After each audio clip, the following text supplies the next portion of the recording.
दरभंगा के लहरियासराय स्थित प्रेक्षागृह में कृषि प्रौद्योगिकी प्रबंध अभिकरण आत्मा दरभंगा के द्वारा जिला स्तरीय खरीफ कर्मशाला प्रशिक्षण कार्यक्रम का आयोजन किया गया। वहीं इस मौके पर पूर्णेंदु नाथ झा, संयुक्त निदेशक रसायन जैविक एवं कंपोस्ट बिहार पटना के नीरज कुमार झा, सहायक निदेशक उद्यान दरभंगा विपिन बिहारी सिंह, जिला कृषि पदाधिकारी सह परियोजना निदेशक आत्मा दरभंगा डीआर आकांक्षा, सहायक निदेशक कृषि अभियंत्रण दरभंगा डॉक्टर नीरज कुमार झा, सहायक निदेशक उद्यान दरभंगा शाहिद जमाल, सहायक निदेशक पौधा संरक्षण दरभंगा। इनके अलावा सैकड़ों की संख्या में कृषि सहायक उपस्थित थे। इस मौके पर पूर्णेंदु नाथ झा, संयुक्त निदेशक रसायन जैविक एवं कंपोस्ट ने कहा कि इस कार्यक्रम का मुख्य उद्देश्य है कि हम लोग किसानों के लिए जितने भी योजनाएं चला रहे हैं और जो नई योजना बिहार सरकार चला रही है उसकी जानकारी कृषि समन्वयक एवं किसान सलाहकार तक पहुंचे, यही इसका उद्देश्य है। साथ ही हम खेती के क्षेत्र में अपना उत्पादन तो बढ़ाएं, साथ ही साथ किसान की आय में वृद्धि कैसे हो, किसान की स्थिति बेहतर कैसे हो, इस पर हमारा फोकस है। इन्होंने कहा कि आधुनिक खेती का बेस ही है सॉइल टेस्ट। उन्होंने कहा कि सॉइल टेस्ट का सही तरीके से हो जाता है, उससे उनकी मिट्टी की उर्वरता का पता चलता है, उससे फसल की लागत कम होती है। उन्होंने कहा कि फसल की लागत अगर कम होगी तो वह भी तो फसल आय बढ़ाने का एक साधन है। खेत में जो बिचड़ा डाल रहा है, आज आप हम लोग बहुत शर्म की बात है कि यहाँ तक पहुँच चुके हैं, न जाने कितना ही हम खरीफ वर्कशॉप कर चुके हैं और आप लोग भी उसको अटेंड कर चुके हैं, लेकिन बहुत सारा इसका उद्देश्य यही है कि हम किसानों के लिए जितनी भी योजनाएं चला रहे हैं और जो नई योजना विभाग चला रहा है उसकी जानकारी कृषि समन्वयक और किसान सलाहकार तक पहुँचे, ये इसका उद्देश्य है। साथ ही हम खेती के क्षेत्र में जो हमारा प्रोडक्शन है, प्रोडक्टिविटी है, उसको तो बढ़ाएं, किसानों की आय कैसे बढ़े, किसान की स्थिति कैसे बेहतर हो, इस पर हमारा फोकस है। आधुनिक खेती का बेस ही है सॉइल टेस्टिंग, क्योंकि सॉइल टेस्टिंग यदि वो सही तरीके से उनका यदि हो जाता है तो उससे उस मिट्टी की उर्वरता का पता चलता है, उसकी जो फसल की लागत है वो कम होती है, क्योंकि उर्वरक की क्या मात्रा देनी चाहिए ये तो सॉइल टेस्टिंग के रिकमेंडेशन के माध्यम से ही ज्ञात हो सकता है। तो फसल की लागत निश्चित रूप से यदि 5 किलो की जरूरत है कहीं पर उर्वरक की और 3 ही किलो का रिकमेंडेशन है तो 2 किलो के तो उसके जो बचत है तो उससे फसल की लागत कम होगी, और फसल की लागत कम होगी तो वो भी तो आय बढ़ाने का एक साधन है। तो इसलिए मैं कहना चाहूँगा कि आधुनिक खेती में सॉइल टेस्टिंग तो है ही, साथ ही इंटीग्रेटेड एग्रीकल्चर मैकेनिज्म जो है हमारा कि खेती के साथ साथ हम पशुपालन थोड़ा करें, थोड़ा मुर्गी पालन करें, मत्स्य पालन करें, मतलब डिफरेंट जो आयाम हमारे कृषि की जो सहवर्ती क्रिया है उसको यदि हम करेंगे तो किसानों की आय निश्चित रूप से बढ़ेगी। बिल्कुल बिल्कुल। जहाँ तक खाद की ब्लैक मार्केटिंग की बात है तो समय समय पर राज्य स्तर से टीम भी भेजी जाती है और उसके जो रिपोर्ट्स होते हैं उसके आधार पर कार्रवाई भी की जाती है। जहाँ तक आय बढ़ाने की बात है तो राज्य का जो प्रति व्यक्ति आय है उसका तो डाटा संकलन की जाती है और राज्य में तो 77% किसान है, तो उस आधार पर आकलन किया जा सकता है कि राज्य में किसानों की आय बढ़े या नहीं बढ़े। पुरस्कार देने की योजना आत्मा के द्वारा दी जाती है और उसकी प्रक्रिया चल रही है। अभी अंतिम दौर में वो उसका प्रारूप तैयार किया जा रहा है कि फिर नए सत्र में हम किसानों को पुरस्कृत करेंगे। और नीचे से हमारे किसान सलाहकार हैं, कृषि समन्वयक हैं, प्रखंड कृषि पदाधिकारी हैं, तो लक्ष्य में यदि भौतिक लक्ष्य में पीछे चल रहे हैं, ठीक ढंग से योजनाओं को क्रियान्वित नहीं कर रहे हैं तो उनके विरुद्ध जो आवश्यक कार्रवाई है, जो नियमानुसार कार्रवाई है वो की जाएगी। पहले तो चेतावनी वगैरह और उसके बाद जो अग्रतर कार्रवाई है वो करने के लिए हम अनुशंसा निश्चित रूप से करेंगे। फील्ड तक पहुँचे, मैंने कहा थोड़ी संवेदनशीलता दिखाई। नियम एक ही होती है, आप सक्षम है तो आपको हो सकता है कि उस योजना का लाभ मिल जाए, कोई अक्षम है तो उस योजना का लाभ उसको नहीं मिलता है। ये मैंने अपने 24 साल के जीवन काल में देखा है, अनुभव किया है। तो एक ही होते हैं, लेकिन एक सक्षम है उसको लाभ मिलता है, एक अक्षम है उसको लाभ नहीं मिलता है। उसके प्रचार प्रसार के लिए आत्मा की टीम रहती है, आइए सर, ठीक है, उसके प्रचार प्रसार के लिए आत्मा की टीम रहती है और आत्मा की टीम काम करती है। आपके बीच में ही देख लीजिए, सारे तरफ ATM BTM आपको नजर आएंगे। आज भी आवश्यकता है, वर्मी कंपोस्ट की आज भी आवश्यकता है, मिट्टी के उर्वरता को बढ़ाने में उसकी आज भी आवश्यकता है। इसीलिए आज भारत सरकार नेचुरल फार्मिंग पे भी बल दे रही है, इसीलिए आज भारत सरकार बायो एग्रीकल्चर पे, जैविक खेती पे भी बल दे रही है, इसीलिए बिहार सरकार जैविक प्रोत्साहन योजना पे भी बल दे रही है। तो ऐसा नहीं है कि उसकी आवश्यकता नहीं रही। गोबर गैस की आवश्यकता आज भी है, वर्मी कंपोस्ट की आवश्यकता आज भी है, पहले भी थी और आज भी है, और आगे आने वाले समय में और आगे उसकी रहेगी। रासायन खेती का करने का रासायन का मिनिमम उपयोग है, जुडिशियस उपयोग, क्योंकि इतने बड़े देश को हमें भरण पोषण भी करना है, खाद्यान्न का संकट भी पैदा नहीं करना है, ऐसा नहीं कि खाद्यान्न का हमें आयात करना पड़े।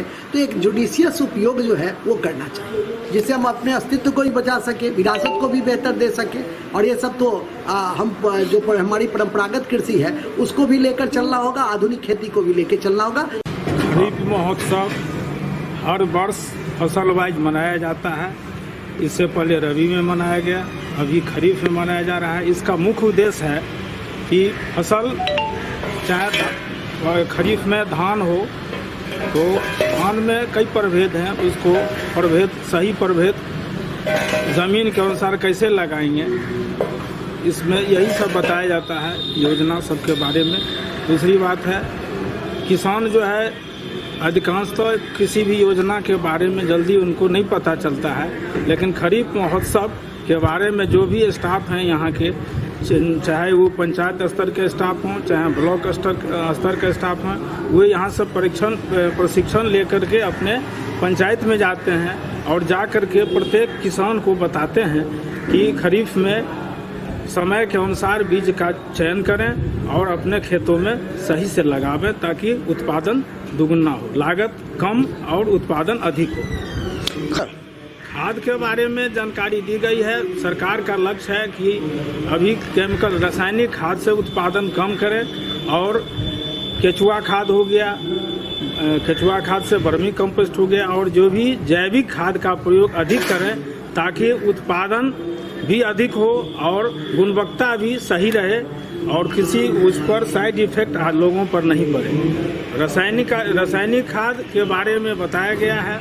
वो हर पंचायत में आपको स्टॉकिस्ट दुकानदार हैं, उनसे आप ले सकते हैं उचित मूल्य पर। मूल्य तालिका उनके आगे दुकान में लगा रहेगा, किसान उनको देख करके अधिक पैसा नहीं दें और जो उसमें मूल्य जो निर्धारित है उसी के अनुसार उन दुकानदार को पैसा दे करके अपना खाद प्राप्त करें और खेत में लगाएं। किसानों को खरीफ की फसल में जो हमारा धान प्रमुख फसल है, इसमें प्रभेद अपना बहुत महत्वपूर्ण भूमिका निभाता है। तो जो किसान बंधु फसल के प्रभेदों का चुनाव करते हैं वो भूमि की गहराई के हिसाब से करें, अर्थात निचली भूमि में सामान्यतया लंबे अवधि के धान के प्रभेदों का चयन करें, मध्यम भूमि में मध्यम अवधि का और ऊपरी भूमि में कम अवधि के प्रभेदों का चुनाव करें। इसका उद्देश्य ये होता है कि जो हमारी निचली भूमि होती है उसमें जैसे ही बरसात होती है तो पानी लगता है और वो पानी नवंबर लास्ट तक लगा रहता है। तो अगर हम उसमें मध्यम या कम अवधि के प्रभेद लगाएंगे तो जब फसल पक के तैयार होता है उस समय में खेतों में पानी लगा होता है और किसान अपने तैयार फसल को काट नहीं पाते हैं, उनको नुकसान होता है। उसी तरह जितनी अवधि का धान का प्रभेद है हमारा, उसके अनुसार ही हमको फिर नर्सरी लगाना चाहिए। यानी अगर लंबे अवधि के प्रभेद का हमने चयन किया है तो 25 मई के बाद से लेकर के 30 से लेकर 5 जून तक हम लंबी अवधि का प्रभेद गिराएं, 5 जून से लेकर 15 जून के बीच में मध्यम अवधि के प्रभेदों को गिराएं और जून के अंत के समय में कतिपय कारणों से अगर गिराते हैं तो कम अवधि के प्रभेद को गिराएं। क्योंकि हम बुआई कभी भी करेंगे उसकी कटाई 15 नवंबर के आसपास में ही कर पाते हैं। अतः हमें अपने भूमि और हमारी सुविधा और आवश्यकता के अनुसार ही प्रभेदों का चयन और उसके प्रोपोर्शनेट में नर्सरी तैयार की तिथि का चयन करें।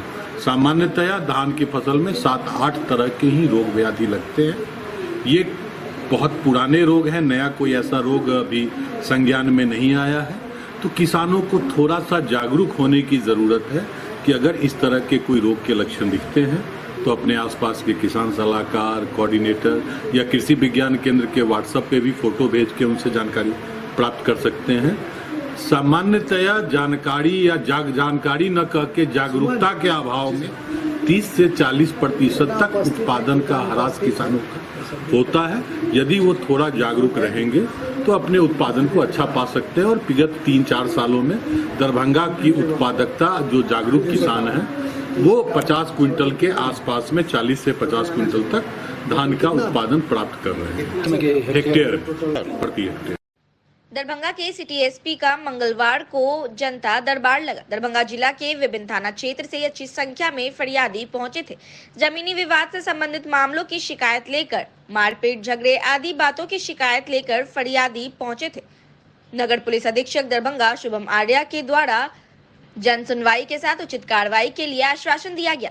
नगर पुलिस अधीक्षक दरभंगा के द्वारा प्रत्येक कार्य दिवस पर आम लोगों की समस्या की सुनवाई की जाती है और उनके शिकायत का त्वरित निष्पादन किया जाता है। इसी क्रम में 28 मई को विशनपुर थाना, फेकला थाना, हायाघाट, केवटी थाना, पतौर थाना, नगर थाना, अशोक पेपर मिल थाना, लहरियासराय थाना, मोड़ो थाना, विश्वविद्यालय थाना, सदर थाना, जाले थाना, बहादुरपुर थाना, कमतौल थाना, मब्बी थाना, सोनकी थाना, कुल 20 फरियादी की समस्या की सुनवाई की गई और उनके निराकरण के लिए संबंधित को आदेशित किया गया। नगर पुलिस अधीक्षक दरभंगा के कार्यालय पर विभिन्न थाना क्षेत्र से आए हुए कई फरियादियों से हमने बात की। क्या कुछ समस्या इन्होंने बताई और क्या कुछ इनकी शिकायत थी, आइए आपको सुनाते हैं। के फाड़ देलकै दिया आदमी 11 बजे रात की भेल छल ये धिया पुते में बतौला भले फील्ड में। अच्छा तो बतौला उताला भ के चल गया तब अइले हैया सबके कपार फाड़ के घर ढुक के। कहिया कपार फाड़ देलकै कल की रात में 11 बजे रात में। अभी कत्ता लिया यहाँ से की बजलन सिटी एसपी यहाँ के की नाम भेले यहाँ के थाना कौन सा है आपके? कितना लोग घायल हैं आपको? 4 आदमी। कौन आदमी क्या है? यहाँ आए सिटी एसपी साहब के यहाँ क्या दिक्कत है जमीनी मामले में? यही सरपंच साहब हम लोग को जयपुर में बंटवारा कर दिए थे और यही सरपंच साहब जो है बात पलट रहे हैं, यही है। आखिर क्या आप लोगों को जमीन का बात को लेके क्या विवाद चल रहा है कि यही कहना है सरपंच साहब जो है तो हम लोग को जो है तो बंटवारा कर दिए 2 साल पहले और यही सरपंच साहब भी अपना किया हुआ फैसले से इन्हीं का पेपर बना हुआ है, 5 पंच के सामने में मोहर मारा हुआ है, इनका साइन सिग्नेचर है, दोनों भाई का साइन सिग्नेचर है। भय मुक्त होकर के हम लोग जो है उस पर साइन किए थे। तो बंटवारा जो था आपसी दियादी में बंटवारा जी। तो क्या आप दोनों जो पक्ष के लोग हैं आप लोग तो क्या इससे सहमत नहीं है? नहीं, हम सहमत है। सरपंच साहब हमारे भाई को पक्षपात करते हैं, यही बात है। हमको आधा देना। आपका भाई क्या चाह रहा है? वो जो है तो हमारे भाई का 3 लड़का था, दबंग प्रवृत्ति के आदमी है, उनके गलत लोगों से उठना बैठना है। हम सिंगल आदमी है, मेरे पास पैसा नहीं है। अभी सिटी एसपी सर के यहाँ आए हैं, क्या चाह रहे हैं आप? यही हम न्याय चाहते हैं, हमको न्याय दिला दे। न्याय के रूप में क्या चाह रहे हैं? बस हमको आधा आधी करवा दे, यही बात। थाना भी मेरा रिस्पॉन्स नहीं ले रहा है। कितना जमीन है? वो तो पेपर से है सर जी, का अनुमान इधर कई जगह जमीन है, हमको आधा आधी दिलवा दे, यही बात है। भैयारी का बंटवारा? जी। कौन सा थाना क्षेत्र में? हायाघाट थाना क्षेत्र में। क्या नाम हुआ आपका? मेरा नाम प्रमोद यादव हुआ। हम एसपी साहब के जनता दरबार में आए।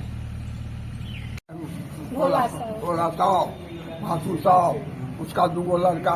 किस लिए मारपीट किया, क्या बात हुआ? वो बच्चे सब में हुआ है, स्कूल पर बता क्या हुआ नहीं हुआ इसके लिए आया है 11 बजे रात में। सबको मारपीट किया है, की सब लिया है, नहीं लिया है। जब हम चौकी पर से नीचे होता है तभी उन लोग भाग गया। कौन लोग को आपके परिवार में कौन लोग को मार के घायल किया? कौन लोग को लगा? 4 वो है, एगो ये है, एगो है चंदन साहब, एगो है का खुशबू कुमार। इस पे क्या कहेंगे आप? बोला कि हायाघाट जाने के लिए। अच्छा, तो अब आगे क्या करेंगे? आगे जाएंगे हायाघाट में। अब देखिए क्या कुछ हुआ था, मारपीट कैसे हुआ? मारपीट यही हुआ जो था बच्चा में, क्या हुआ? बच्चे में था लड़ाई हो गया, वहाँ झगड़ा हो गया। नहीं, मैदान था हम लोग का, मैदान में झगड़ा हुआ बच्चे में वो शांत हो गया। फिर उसके बाद हो गया 4 घंटा शांत किया हुआ झगड़े को। फिर उसके बाद रात को आया, मारपीट किया, कपाल फोड़ फाड़ दिया, सामान। अभी सिटी एसपी सर से मिलके आप लोग आए, क्या कहा गया, क्या कहे वो? सिटी एसपी सर बोला जी हायाघाट थाना जाने के लिए। वहीं जा रहे हैं आप लोग?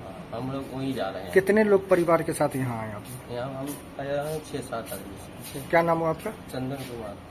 सिटी एसपी सर से मिलके आए हैं, क्या मामला है? सर मामला यही है कि सर सर जी जो बच्चे में सर जी झगड़ा हुआ था। अच्छा। वो लोग सर जी घर में आके घुस के सर मारपीट किए और सर एक पेटी सामान लेके चल गया और सर 25,000 रुपया। बच्चे में क्या कुछ झगड़ा हुआ, क्या बात हुआ जो इतना बात बढ़ गया? सर जी बच्चे में कुछ बात नहीं हुआ सर जी। वो सर अपना दियादी झगड़ा लेके सर ऊपर से मेरा भाई सर बाहर से आया था, उसका भी वो 7 बजे रात में आया था सर जी। अभी किनके यहाँ आए हैं? अभी सर एसपी के। अच्छा, मिल के आए, क्या आश्वासन मिला यहाँ? जी सर हमने दारू कभी बेचे हैं नहीं, कुछ हम लोग वैष्णव आदमी, तब हमको फंसा दिया गया है सर। कौन लोग फंसा दिया है? जी जिससे झंझट है, कैसा कैसी है, वही आदमी फंसा दिया है। अच्छा, अभी किनके पास आए हैं? जी जी दरगाह एसपी साहब के यहाँ आए हैं जी। अच्छा, क्या चाह रहे हैं आप? चाह रहे हैं कि सर हम नहीं ऐसा करते हैं, तब हमको फंसा दिया गया है, बताइए। जेल भी भेजवा दिया गया है। कौन सा थाना क्षेत्र से आए? जी जाले थाना से। क्या नाम हुआ आपका? गौरी शर्मा। अच्छा, क्या चाह रहे हैं आप इसमें? चाह रहे हैं कि हमको अन्याय हमारे साथ हुआ है, बस। क्या है? हाँ जी, न्याय के लिए आए हैं। सिटी एक्सप्रेस जनता दरबार में आए। हम चाहते हैं कि हमारे साथ न्याय हो, कोई झूठा फंसा दिया गया। क्या नाम बताएं? गौरी शर्मा। दरभंगा के ललित नारायण मतला विश्वविद्यालय प्रशासन के वादा खिलाफी के खिलाफ एमएसयू ने एक दिवसीय सांकेतिक धरना प्रदर्शन किया। छात्र हर्षराज की हत्या पर बिहार के मुख्यमंत्री नीतीश कुमार का पुतला दहन किया। अपनी मांग को लेकर जमकर नारेबाजी की गई। मतला स्टूडेंट यूनियन के द्वारा पूर्व निर्धारित कार्यक्रम के तहत एमएसयू के विश्वविद्यालय अध्यक्ष अनीश चौधरी की अगुवाई में ललित नारायण मतला विश्वविद्यालय दरभंगा के धरना स्थल से कुलपति कार्यालय तक विरोध प्रदर्शन किया गया। वहीं धरना को संबोधित करते हुए एमएसयू के जीप शिक्षा समिति अध्यक्ष सागर नवेदिया, विश्वविद्यालय संयोजक अमन सक्सेना, अध्यक्ष अनीश चौधरी ने कहा कि यह आंदोलन विश्वविद्यालय प्रशासन की वादा खिलाफी के खिलाफ किया गया है।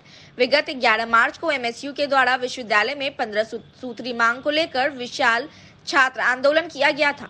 हमारी मांग थी कि छात्र संघ चुनाव की घोषणा की जाए, स्नातक और पीजी का सत्र नियमित किया जाए, कॉलेज में छात्रावास का निर्माण, डिस्टेंस और लॉ को चालू करना, एसएससी छात्र व छात्राओं का लागू मुफ्त शिक्षा का पालन करना, विभिन्न कॉलेज में पीजी की पढ़ाई चालू करना, कॉलेज का नाम मिथिलाक्षर में अंकित करना, कॉलेज में लाइब्रेरी, ई लाइब्रेरी, प्रयोगशाला, canteen, reading room, cyber cafe का निर्माण करना जैसी मांग शामिल थे, जिस पर किसी तरह का पहल होता हुआ नहीं दिख रहा है। हम विश्वविद्यालय प्रशासन को चेतावनी देने आए हैं कि हमारी जो भी मांग है उसे पूरी की जाए, अन्यथा एमएसयू एक बार फिर से विशाल छात्र आंदोलन करने के लिए बाध्य होगा। धरना 12 बजे से शुरू किया गया। 2 बजे के करीब में धरना प्रदर्शन के रूप में बदलते हुए कुलपति कार्यालय तक छात्र नेताओं ने मांगों के समर्थन में जमकर नारेबाजी की, जिसके बाद पटना में हुए छात्र हर्षराज के निर्मम हत्या पर छात्र नेताओं ने बिहार सरकार और पुलिस प्रशासन के खिलाफ नारेबाजी की। साथ ही नीतीश कुमार का पुतला दहन कर दोषियों की गिरफ्तारी की मांग की और कहा कि अगर इस हत्या पर जल्द कोई कार्रवाई नहीं होती है तो मतला स्टूडेंट यूनियन छात्र समाज के साथ सड़क पर उतरने को लेकर तैयार रहेगा। जिसके बाद आंदोलन को समाप्त करते हुए घोषणा किया गया कि अगर इस बार विश्वविद्यालय प्रशासन हमारी मांगों पर कार्रवाई नहीं करता है तो आगे विशाल छात्र आंदोलन की तैयारी एमएसयू शुरू करने का काम करेगी, जिसकी जवाबदेही विश्वविद्यालय प्रशासन की होगी। इस आंदोलन में एमएसयू के छात्र नेता प्रतीक सत्संगी, संदीप सिंह, मोना कुमारी, तुलसी कुमारी, सूरज कुमार, लीलाधर यादव, विश्वनाथ कुमार, अभिषेक कुमार झा, केशव कश्यप समेत कई कॉलेज के छात्र उपस्थित थे। प्रयोगशाला की व्यवस्था करनी होगी, छात्रावास का व्यवस्था करना होगा, पुस्तकालय की व्यवस्था करनी होगी। ये विगत कुछ महीने पूर्व हम लोगों ने विश्वविद्यालय में व्यापक तौर पर आंदोलन किया था, लेकिन विश्वविद्यालय प्रशासन चिंता में सोई हुई है। उनको छात्रों की समस्याओं से, छात्राओं की समस्याओं से कोई मतलब नहीं है। उनको इस बात से मतलब नहीं है कि उनके विश्वविद्यालय के तमाम डिपार्टमेंट और महाविद्यालयों में प्रयोगशाला की व्यवस्था नहीं है। उनके कहीं भी आधारभूत संरचना की जब आप बात कीजिएगा तो छात्रावास नहीं है, प्रयोगशालाएं नहीं है, डिजिटल पुस्तकालय नहीं है, कहीं भी लाख कहने के बावजूद नियमित वर्ग संचालन सुनिश्चित नहीं हो पा रहा है। ना तो समीक्षा समय पे परीक्षा होती है, ना ही समय पे परीक्षा का परिणाम दिया जाता है। तो यह जो शैक्षणिक अराजकता का माहौल है, और इससे पूर्व में जो हम लोग आंदोलन किए थे, हमारी जो 15 सूत्री मांग थी, उस पे आश्वासन के बाद भी यह जो कुलपति महोदय हैं और विश्वविद्यालय प्रशासन के तमाम पदाधिकारी हैं, उन्होंने कोई सकारात्मक पहल नहीं किया है। इस धरना के माध्यम से, एक दिवसीय धरना के माध्यम से छात्रों से जुड़े हुए समस्याओं को लेकर हम लोग पुनः विश्वविद्यालय प्रशासन को जगाने आए हैं कि आप लोग चिन्निंदा से जागिए और छात्र हित में जो जिम्मेदारियां आपको दी गई है उसका ईमानदारी पूर्वक निर्वहन कीजिए। केवल करोड़ों करोड़ों की लूट मचाने में ही व्यस्त मत रहिए। अगर आप नहीं जगिएगा, अगर हमारे आंदोलन के माध्यम से आपके कानों तक छात्र हित की आवाज नहीं जाएगी, तो आने वाले समय में पुनः हम लोग व्यापक तौर पर बड़े आंदोलन के लिए बाध्य होंगे, जिसकी जिम्मेदारी विश्वविद्यालय प्रशासन की। सागर नवजिया, जिला परिषद सदस्य, मिथिला स्टूडेंट यूनियन। और क्या मांग आप लोग का? देखिए, जहां नीतीश कुमार का ऑफिस है, जहां इनका कार्यालय है, जहां ये रहते हैं, वहीं पटना विश्वविद्यालय में हर्षराज को दिन दहाड़े वहां के लोकल गुंडे के द्वारा हत्या कर देता है, और अभी तक नीतीश कुमार उस पे एक भी FIR या एक भी कुछ एक्शन नहीं उठाए हैं। उन्हीं के विरुद्ध हम भी एक छात्र नेता हैं और हर्षराज भी एक छात्र नेता थे। जैसे हम लोग ईमानदारी से काज करते हैं, वैसे हर्षराज भी ईमानदारी से काज करते थे, और उन्हीं के न्याय के लिए आज नीतीश कुमार का मिथिला विश्वविद्यालय में हम लोग पुतला दहन करने का काम परिचय दीजिए। अनीश चौधरी, विश्वविद्यालय अध्यक्ष, मिथिला स्टूडेंट यूनियन। सब लोग बैठे हुए हैं। देखिए, विगत 11 मार्च को मिथिला स्टूडेंट यूनियन के द्वारा विश्वविद्यालय परिषद में 15 सूत्रीय मांग को लेकर आंदोलन किया गया था, जिसमें सबसे हमारा मोस्ट इम्पोर्टेंट मांग था कि कॉलेज में छात्र संघ का चुनाव चालू करवाया जाए, जो भी सत्र अनियमित है उसको नियमित किया जाए, समय से डिग्री मिले, समय से परीक्षा हो, तमाम कॉलेजों में छात्रावास की सुविधा दिया जाए। इन तमाम मांगों को लेकर हम लोगों ने 11 मार्च को आंदोलन किया था, जिस पर विश्वविद्यालय प्रशासन के द्वारा सकारात्मक आश्वासन मिला था कि मांग पूरा किया जाएगा, लेकिन उस पर किसी तरीका का पहल होता हुआ नहीं दिख रहा है, जिसको लेकर आज हम लोग विश्वविद्यालय प्रशासन को आए हैं बताने के लिए कि आप हम लोगों के साथ वादा खिलाफी करने का काम किए हैं। आपने जो वादा किया था वो वादा नहीं निभा रहे हैं। हम आपको याद दिला रहे हैं कि मिथिला स्टूडेंट यूनियन अपने मांगों के प्रति संघर्षशील है, और जब तक मांग पूरा नहीं होगा हम विभिन्न मांगों के तरीका से चरणबद्ध तरीके से आंदोलन करने का काम करेंगे। अगर विश्वविद्यालय प्रशासन हमारी मांगों पर सकारात्मक पहल नहीं करेगा तो तमाम कॉलेजों में टीम बनाकर हजारों हजार की संख्या में आकर विश्वविद्यालय प्रशासन को घेर कर अपनी मांग पूरा करवाने का काम। अभी तक कोई पदाधिकारी आपसे संपर्क करने आए कि नहीं? नहीं, हमारा मांग पहुंचा हुआ है। हम लोगों ने धरना प्रदर्शन है, हम प्रदर्शन करते हुए जाएंगे। हमारे छात्र नेता वार्ता करेंगे, अपनी बातों को रखेंगे, हम उनका नहीं सुनेंगे, हम अपना सुनाएंगे कि हमको कब डिग्री चाहिए, हमको कब रिजल्ट चाहिए। आपके धरना स्थल पर कोई पदाधिकारी आए संपर्क करने की नहीं आए? अभी तक किसी ने नहीं आया। हम लोग वहाँ जाने वाले हैं प्रदर्शन के रूप में, वहीं हमारी वार्ता होगी। अपना परिचय दीजिए। अमन सक्सेना, विश्वविद्यालय संयोजक, मिथिला स्टूडेंट यूनियन। दबंगों के द्वारा मारपीट, एसिड अटैक करने की घटना सामने आई है। तमाम घटना के संबंध में जो जानकारी मिली है इन घायल परिवार के लोगों से, उन लोगों के अनुसार दबंगों और रंगदारों द्वारा रंगदारी मांगने को लेकर पहले तो इन लोगों के साथ मारपीट की गई और फिर एसिड अटैक कर परिवार के कई सदस्यों को घायल कर दिया। घटना समस्तीपुर जिला का बताया है। इस घटना में परिवार के कई सदस्य गंभीर रूप से घायल हो गए हैं। इसका समुचित इलाज समस्तीपुर में नहीं हो सका, जहां से बेहतर इलाज के लिए दरभंगा का सरकारी अस्पताल दरभंगा DMCH रेफर कर दिया गया, जहां इन घायलों का इलाज चल रहा था। हालांकि क्या कुछ घटना घटी, कैसे ये सब हुआ, यह एक जांच का विषय है।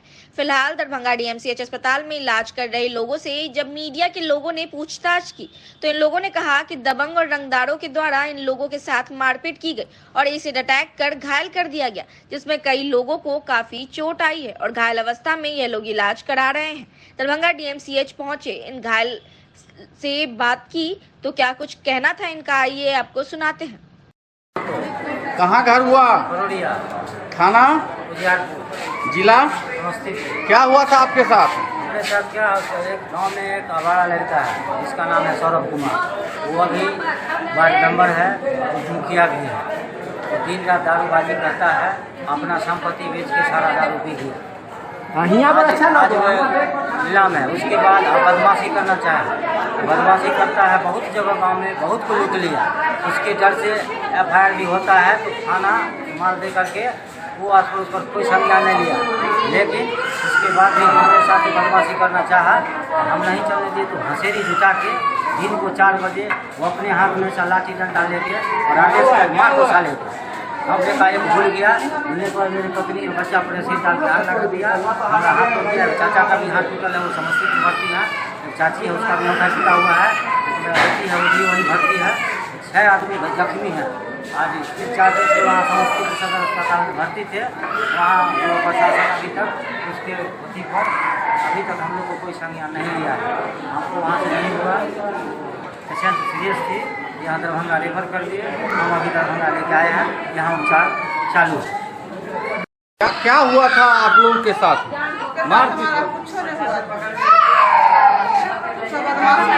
किया और मारपीट के अपना मारा पति के हाथ छोड़ दिया, चेहरा सब कोई नहीं था, 40 आदमी।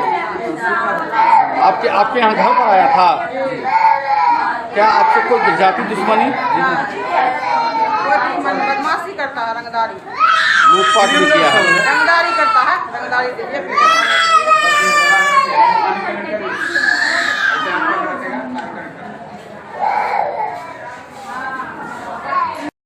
दरभंगा के बागमोड़ के पास BMP के बस के ड्राइवर के द्वारा एक ऑटो चालक के साथ मारपीट करने की बात सामने आई है। यह घटना सोमवार की बताई जा रही है, जिसमें उस ऑटो चालक का सर फट जाने की बात भी सामने आई है। वहीं तमाम बातों के लेकर स्थानीय लोग के साथ ही टेम्पो चालक के द्वारा प्रदर्शन किया गया और बस का भी घेराव किया गया। वहीं जमकर हंगामा भी हुआ। तमाम घटना की सूचना पाकर दरभंगा जिला के विश्वविद्यालय थाना के पुलिस ने लोगों को समझाया, तब जाकर लोग शांत हुए और उनकी बात मानी। स्थानीय लोगों का कहना था और यह आरोप था कि बार बार इस BMP के बस के ड्राइवर के द्वारा ऑटो चालक को परेशान किया जाता है। यह भी बता दें कि जिस बस का घेराव किया गया था उस बस में कई BMP के जवान तैनात थे। उन्हें एयरपोर्ट पर ड्यूटी करने के लिए जाना था। हालांकि आखिर क्या कुछ बात हुई, यह बात इतनी आगे कैसे बढ़ी और यह घटना कैसे घटी, यह सब कैसे हुआ, यह एक जांच का विषय है। घटना के संबंध में कुछ लोगों से बात किया, क्या कुछ कहना है उनका आपको हम सुना रहे हैं।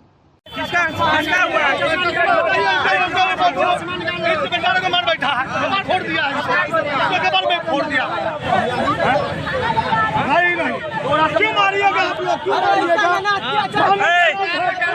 क्या हुआ है? भैया बहुत मारा है। कौन मारा? कौन? ये ड्राइवर। किस लिए मारा है? अरे सबको मार दे रहा था, सबके मार दे रहा था। जैसे सबको मारा? क्यों मारा? तुमको मारा क्यों? हम गाड़ी घुमा रहे हैं, गाड़ी घुमाए मारा मारा उसको। अच्छा, तो गलती नहीं है तुम्हारी? कोई गलती नहीं है? मेरा गलती नहीं है, इसका गलती है। पूरा दुनिया वाला है यहाँ पे, सब आदमी प्रूफ है। क्या हुआ? ये हमारा ब्रेन फाड़ दिया ड्राइवर। कौन गाड़ी का है? देखिए ना, कौन गाड़ी है? ये गाड़ी कहाँ जाता है पता है? कौन गाड़ी है? पुलिस गाड़ी है, बोल सकते हो? ड्राइवर के साथ कौन गाड़ी में BMP 13 वाला गाड़ी आके राइट साइड में जाके ड्राइवर को कपार पर 1 घंटा मार बैठा। अच्छा, किस लिए मारा है तो आपको पता है? कुछ नहीं है, कुछ भी नहीं है। नहीं था, हम थे वहाँ पे। हाँ बताइए क्या? ये अपने साइड से आ रहा था, वो अपने साइड से जा रहा था। ठीक है। बाद में वहाँ पे गाड़ी लगी हुई थी, उतर करके जाके उसको डंडा से मारा उसका सर। बस बिना कारण का? ये कह रहा है कि हमने ऐसा कुछ नहीं किया। सर हर एक जगह मारता है। आप आंखों से देखे थे? एक जगह नहीं सर, हर एक जगह मारता है।